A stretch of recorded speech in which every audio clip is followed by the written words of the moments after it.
그래서 한강벨트라는 이미지는 굉장히 좋은 건 맞는데 우리 투자자 입장에서는 내가 어느 정도의 금액으로 투자할 것인지에 따라서 지역 선택이 달라지는데 부동산에 새롭게 작은 금액으로 진입을 한다라고 판단을 했을 때는 한강변 지역은 이미 투자하기에는 물 건너간 지역이라고 보시고요.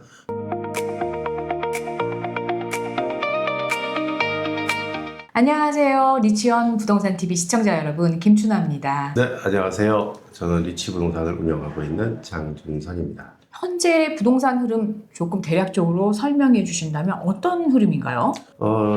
최근에 부동산 가격이 많이 올랐다라는 얘기를 많이 하지 않습니까? 그렇죠. 그러면서 지방선거도 있었고요. 그래서 이번에 지방선거에서 특히 이 서울시 같은 경우는 핵심이 주택 공급을 어떤 방식으로 얼마나 빠르게 하느냐, 이런 부분이 부동산 공약의 핵심이었던 것 같습니다. 현재 전에 현 서울시장이 계속 이제 당선이 돼서 운영이 되면서 그 정책은 계속 이어져 나갈 것 같습니다. 오세훈 시장님이 다시 이제 5선 당선되시면서 이 재개발 흐름이 좀 많이 바뀐 것 같아요. 재개발 흐름이 많이 바뀌었다기보다도요, 그 주택 공급을 확대를 시키려는 노력을 되게 많이 해왔죠. 예를 들자면 오세훈 서울시장이 이제 최초에 서울시장이 되었을 때, 그때는 아마 뉴타운을 중심으로 주택을 많이 공급을 하겠다 이런 정책을 폈었고요. 그 이후에 뭐 박원순 서울시장이 있었을 때는 아무래도 이제 공급이 많이 줄었었죠. 그리고 2021년도 다시 이제 서울시장이 되면서 새로운 그 공급 정책을 많이 내세웠습니다. 대표적인 게 뭐 신속통합 재개발, 그렇죠. 그리고 모아타운 이런 얘기를 했었고요. 가장 최근에는 역세권에 대한 얘기를 굉장히 많이 하고 있습니다. 선거 직전에 두 번의 보도 자료를 통해서 역세권에 대한 얘기를 굉장히 강조를 했었고요. 실제 이 공약에서도 보면 향후 5년간 100개의 역세권 개발할 수 있는 지역을 추가로 지정을 하겠다, 이런 내용도 발표를 했기 때문에 이제는 오세훈 서울시장의 관심이 역세권 중심으로 역세권에서 어떻게 주택을 공급할 것이냐, 이 부분이 핵심이 될 것 같습니다.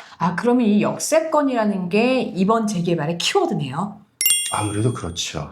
예전에는 이제 오세훈 시장님이 한강벨트 라인을 굉장히 집중을 하셨는데, 요새는 뭐 자양사동, 자양이동, 소액으로 도저히 접근할 수 없는 가격대가 돼버렸더라고요. 예, 한강변 지역은 예전부터 얘기를 많이 했었던 거죠. 예전에 뭐 한강 리네상스 프로젝트에서도 얘기를 했었던 부분인데, 지금은 그러한 지역들이 사업이 많이 진행되고 있지 않습니까? 그래서 가격도 많이 올랐고요.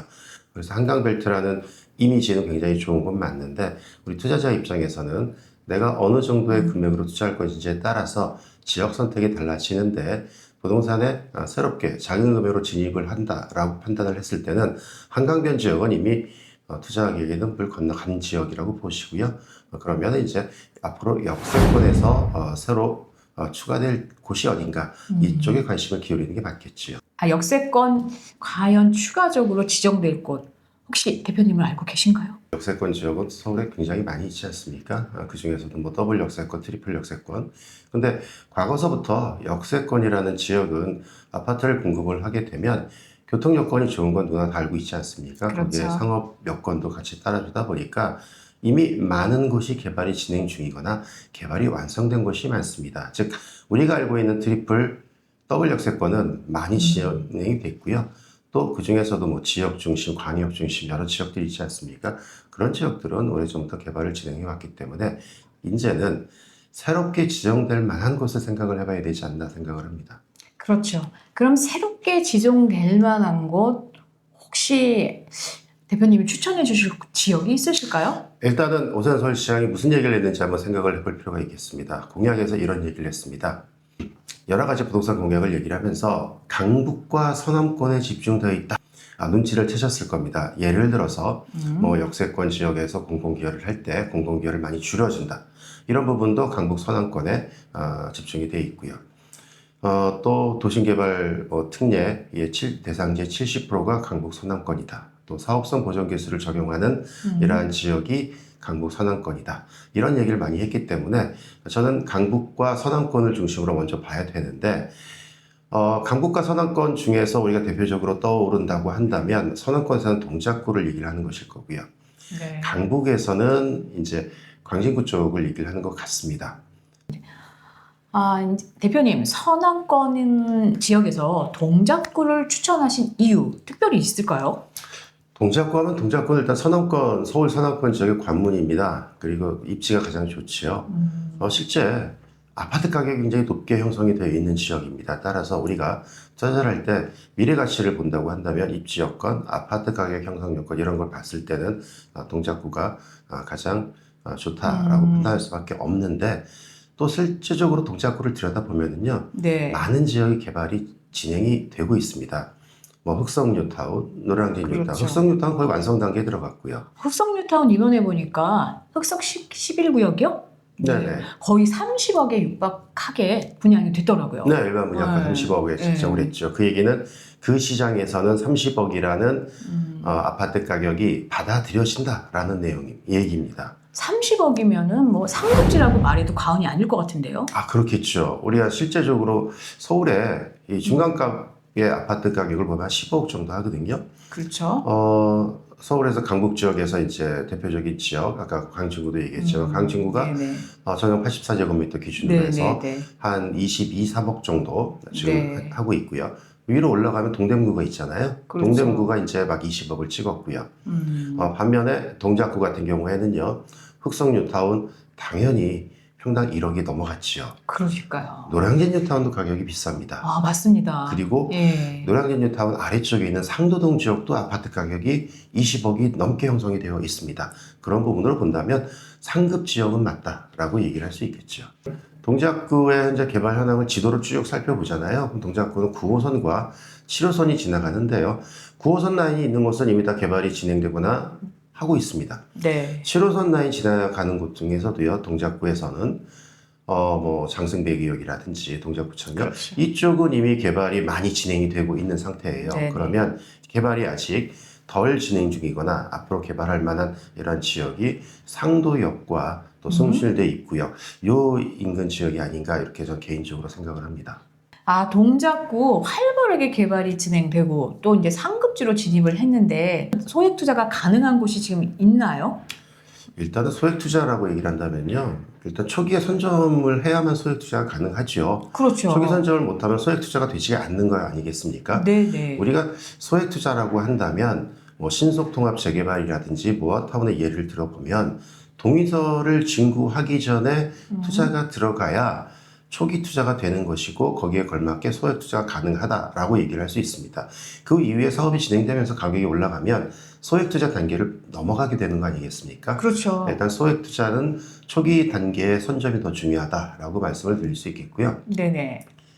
두 번째는 그럼 어떤 걸 할 것이냐, 이 그렇죠. 부분이죠. 그렇죠. 아무래도 소액 투자를 하기 위해서는 우리가 전세가라는 레버리지를 충분히 활용을 하게 해야 되는 것인데, 그러면 오래된 빌라를 사는 것보다는 그래도 지어진 지 얼마 안 되거나 아니면 최신형 빌라를 구입을 하는 게 레버리지 효과로서는 극대화시킬 수 있다.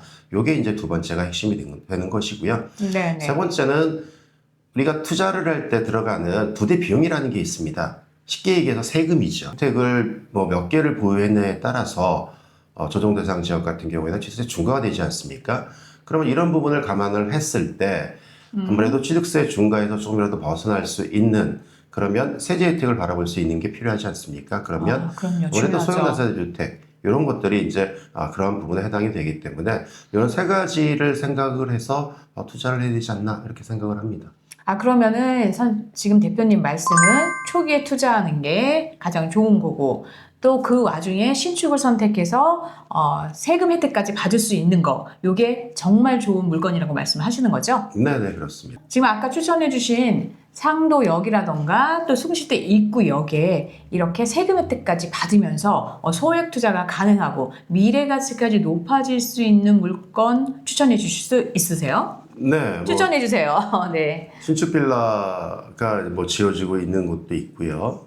또 이제 지어진 지 얼마 안 된 이런 빌라가 있는 곳도 있는데, 상도역과 숭실대 입구역을 다녀봤을 때 대상적으로 오를 수 있을 만한 곳이 한 4군데 정도 됐는데요.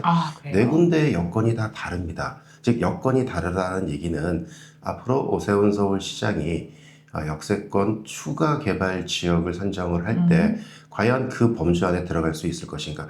4개의 지역이 모두 다 들어갈 수는 없는 것이죠. 그 중에서 1개 정도가 들어가겠죠.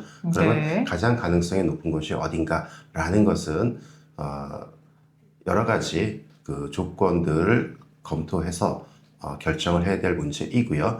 이 지역 내에 들어가는 곳 중에서 제가 머릿속으로 또 마음속으로 확인한 지역이 있습니다. 이 네. 지역에서는 제가 소액 투자, 네. 투자 금액 2억 미만으로 투자할 수 있는 이런 매물을 소개는 시켜드릴 수 있을 것 같습니다. 와, 상도동에서 2억대가 안 된다고요? 네, 그렇습니다. 아, 네, 오늘 동작구 추천해 주셨고요. 제가 물건 소개해 드릴 테니까 오늘 전화 주시면 제가 바로 여러분께만 알려드리겠습니다.